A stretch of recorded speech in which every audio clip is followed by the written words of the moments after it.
হানি আমিরের মানে সৌন্দর্যের জায়গায় আপনি কোনো অংশে কম না। আপনার ভক্ত মহলের জায়গায় তাদের এই যে ভালো লাগা এই প্রসঙ্গে আপনি কি বলতে চান? এইটা তো খুবই একটা ভাইরাল কোশ্চেন। না, উনি অসম্ভব সুন্দরী। আমি ওরকম নাই। আমি ওইটা ওই কম্পেয়ার নিতেও চাই না, এবং আমার মনে হয় না আমার চোখে ভাবে পড়েও নেই। যেহেতু বলেছেন হয়তো আপনার চোখে পড়েছে, বাট না, আমার মনে হয় যে আমাদের বাংলাদেশে নারীরা অন্যরকম সুন্দর।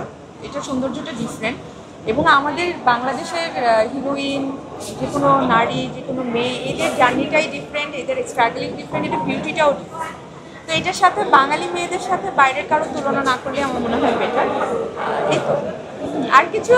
আপু বড় পর্দায় আমার কবে দেখতে? ওই সাইড থেকে, পেছন থেকে কি বলছেন আমি শুনতে পাচ্ছি না।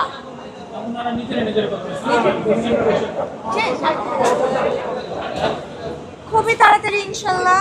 সবাই দোয়া করবেন যেন খুব তাড়াতাড়ি বড় পর্দায় আরেকটি ভালো ফিল্ম নিয়ে আমি আসতে পারি। আমি চাই যে মানে এমন না যে খুব ফ্রিকুয়েন্টলি আমার ফিল্ম আসতে হবে, একটার পরে একটা খুব তাড়াতাড়ি আসতে হবে, এটা আমি কখনোই চাই না।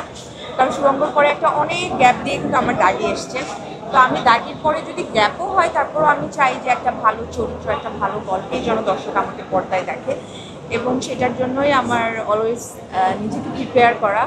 তো এই তো, আমি সবার কাছে অনেক কৃতজ্ঞ আপনারা এসছেন, এবং হ্যাঁ, সুন্দর একটা সন্ধ্যা উপভোগ করুন।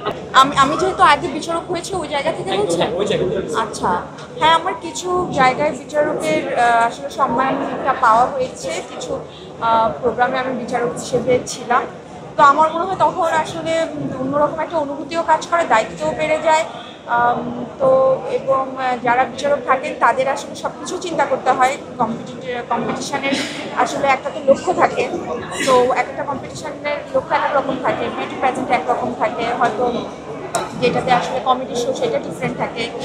তো এক একটা ডিফারেন্ট থাকে। তো যেগুলো বিচারক হওয়া হয় তখন ওটাই মাথায় থাকে যে আমাদের এই কম্পিটিশনের লক্ষ্য কী, এবং এই কম্পিটিশন থেকে যে বের হবেন তাকে আমরা কীভাবে দর্শকের কাছে বা তাদের সোশ্যাল মিডিয়াতে বা ফিল্মে বা যে কোনো জায়গায় ওই প্ল্যাটফর্ম থেকে বের হয়ে তাকে কীভাবে দেখাতে চাই।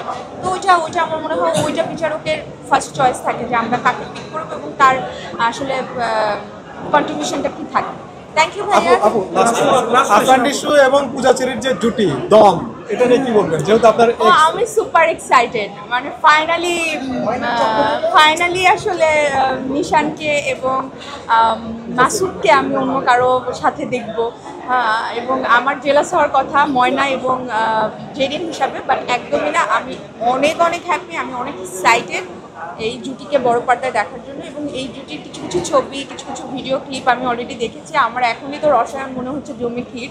তো বাকিটা আমি বড় পর্দায় দেখতে একদমই মানে ইচ্ছুক, অনেক বেশি ইচ্ছুক, এবং অপেক্ষা করছি। এবং থ্যাংক ইউ রনি ভাইকে, এবং কনগ্রাচুলেশন রনি ভাইকে।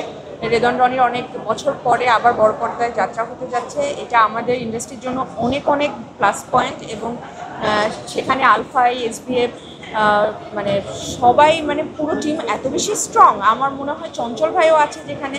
আমার মনে হয় অনেক ভালো মানে ভালো একটা ফিল্ম আমরা ঈদে পেতে যাচ্ছি, এবং গুড লাক ফুল টিমকে। এবং আমি তো হলে গিয়ে দেখবো, এবং আশা করি দর্শকও হলে গিয়ে দম দেখবে। দম কতটুকু